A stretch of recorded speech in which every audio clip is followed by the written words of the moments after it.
Never run out of battery again with the INIU portable charger, the slimmest 10,000 mAh power bank that keeps your devices charged on the go. Stay powered up wherever you go. Click the link in the video description to shop now on Amazon. RAF fighter jets could be placed in airports across Europe as Russia tensions mount.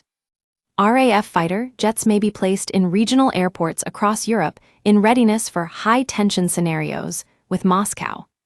Discussions have now extended to which European countries' air force will be tasked to be first responder for a variety of different scenarios in which Russia is the aggressor, sources say. It comes as NATO begins to earnestly anticipate the prospect of an emboldened Vladimir Putin turning his back on Ukraine and taking aim at NATO states, where the U.S. security guarantee is being questioned.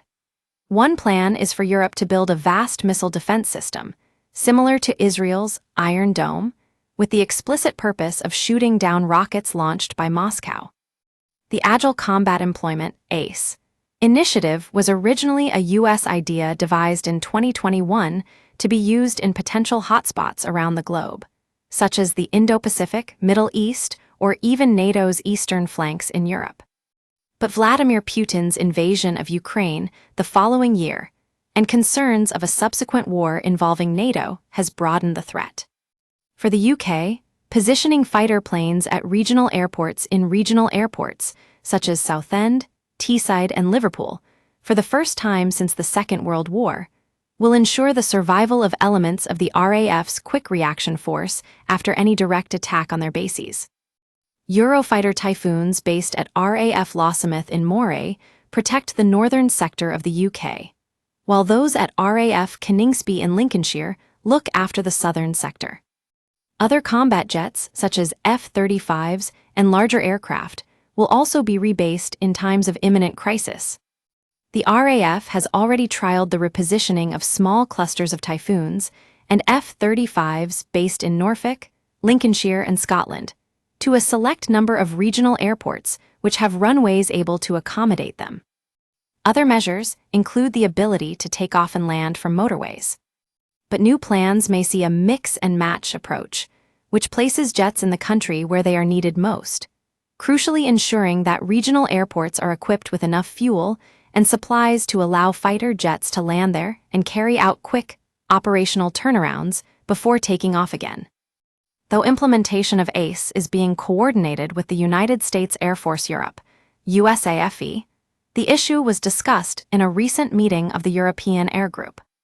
Established in 1995 by France and the UK to improve interoperability between their respective air forces, the independent group now also includes Germany, Italy, Spain, Belgium, and Netherlands.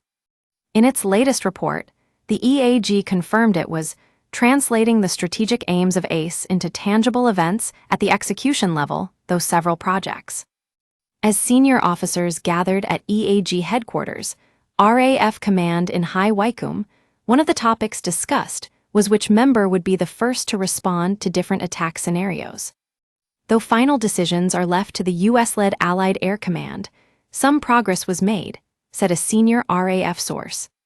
The source added, "It is not unconceivable to envisage a scenario whereby RAF platforms are based at regional airports abroad and vice versa. This is all about agility, and agility brought about by unprecedented levels of cooperation and interoperability with NATO partners across Europe. It comes as allies discuss the implementation, a Sky Shield, a European force of 120 fighter jets to defend Kyiv and western Ukraine from Russian airstrikes.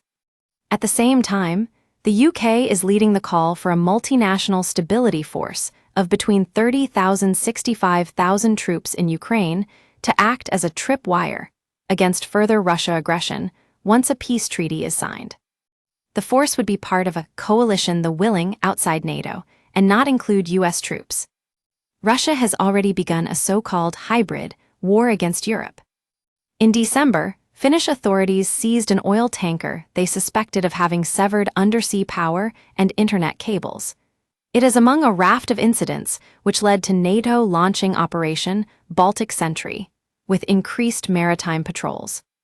5 months earlier, Western officials accused Russia of sending 2 incendiary devices to DHL logistics hubs in Germany and the United Kingdom, as part of a wider sabotage campaign to possibly start fires aboard North America-bound aircraft.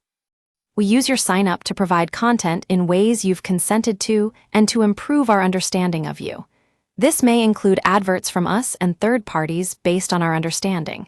You can unsubscribe at any time. Read our privacy policy.